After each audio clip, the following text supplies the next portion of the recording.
Dunkirk es la última película de Christopher Nolan, película que reproduce y reconstruye una instancia importantísima dentro de la historia de la Segunda Guerra Mundial, que transcurre en fines de mayo y junio de 1940.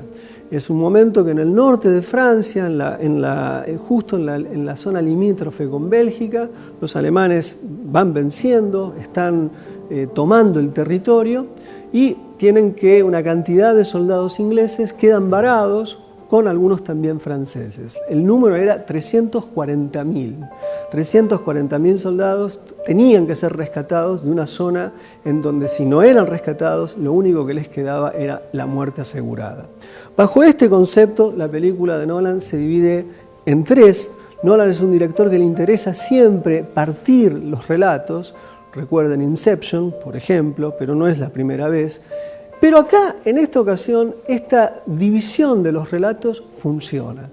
Hay una inteligente idea, no tanto la idea de decir el aire, la tierra y el mar como los tres espacios donde transcurre la película, los relatos de la película, sino que además da a entender un segundo concepto importante. Según el caso, uno de los relatos está durando una semana, el otro un día, el otro una hora.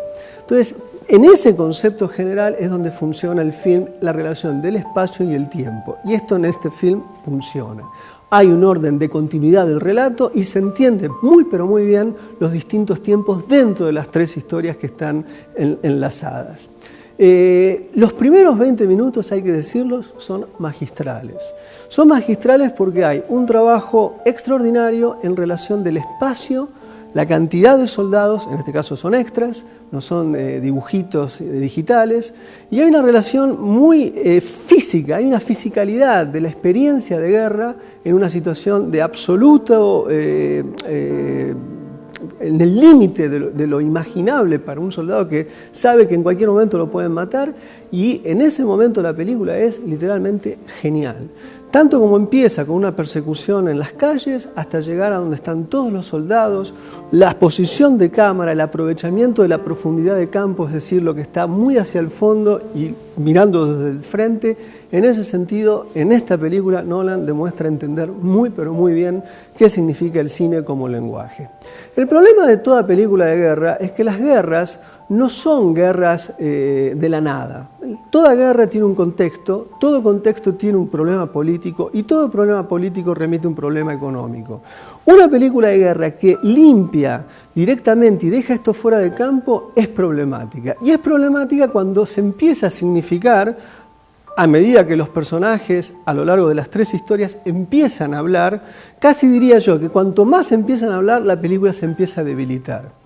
A pesar de que hay escenas dentro de los momentos donde existen los diálogos que son importantes. Esta es quizás la tensión que tiene Nolan. Por un lado, una película que pretende transmitir físicamente la experiencia de la guerra sin apelar al estilo de Steven Spielberg en Soldado Ryan, en donde ahí se trataba de mostrar descarnadamente la experiencia del desembarque. ¿Se acuerdan?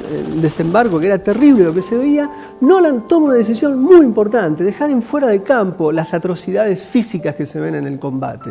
Hay escenas que se ve la dificultad física, pero no se extralimita a creer que por exacerbar la experiencia de un cuerpo quebrado, de la carne humana en primer plano, por hacer eso el espectador va a entender más. Entiende que la restricción en ese sentido es mucho más efectiva y en ese sentido me parece una gran decisión por parte de Nolan.